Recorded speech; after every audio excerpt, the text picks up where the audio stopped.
നമ്മൾ നിസ്സാരമായി തള്ളിക്കളയുന്ന 4 കാര്യങ്ങൾ സൂക്ഷിച്ചാൽ അവന്റെ വീട്ടിൽ ബറക്കത്ത ഒരു കാലത്തും അള്ളാഹു ദാരിദ്ര്യം തരൂല. അള്ളാഹു നമുക്ക് ഈമാൻ നൽകുമാറാകട്ടെ. പറഞ്ഞു തരട്ടെ 4 കാര്യങ്ങൾ. 1 ഇൻഷാ അല്ലാഹ് ചെയ്തൂടെ?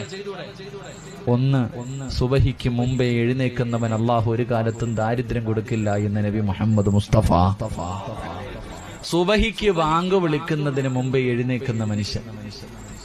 സുബഹിക്ക് എഴുന്നേക്കുന്നില്ല, പിന്നല്ലേ മുമ്പ്. മനുഷ്യ സുബഹിക്ക് നേരത്തെ എഴുന്നേക്കണം. സുബഹിക്ക് ബാങ്ക് വിളിക്കുന്നതിന് മുമ്പേ എഴുന്നേക്കുന്നവൻ അള്ളാഹു അവന് ദാരിദ്ര്യം കൊടുക്കൂല. ഞാൻ വിശദീകരിക്കുന്നില്ല. 2 ബാങ്ക് വിളിക്കുന്നതിന് മുമ്പേ ഒതുവെടുക്കുന്ന മനുഷ്യൻ. ബാങ്ക് വിളിക്കുന്നതിന് മുമ്പേ ഒതുവെടുക്കുന്ന മനുഷ്യൻ അള്ളാഹു ആ മനുഷ്യന് ദാരിദ്ര്യം കൊടുക്കില്ല എന്ന് നബി മുഹമ്മദ് മുസ്തഫ സല്ലല്ലാഹു അലൈഹി വസല്ലം. 3 സുബഹിക്ക് നേരത്തെ എഴുന്നേറ്റു, ഒതുവെടുത്തു, ബാങ്ക് വിളിക്കുന്നതിന് മുമ്പേ പള്ളിക്കകത്ത് കയറിയിരിക്കുന്ന മനുഷ്യൻ, മുസല്ലയിൽ കയറിയിരിക്കുന്ന പെണ്ണ് അള്ളാഹു അവൾക്ക് ഒരു കാലത്തും ദാരിദ്ര്യം കൊടുക്കില്ല എന്ന് അഷ്റഫുൽ ഖൽഖ് നബി മുഹമ്മദ് മുസ്തഫ. 4ാമത്തെ കാര്യം നമുക്ക് ഇത്തിരി കഷ്ടപ്പാടുള്ള കാര്യമാ.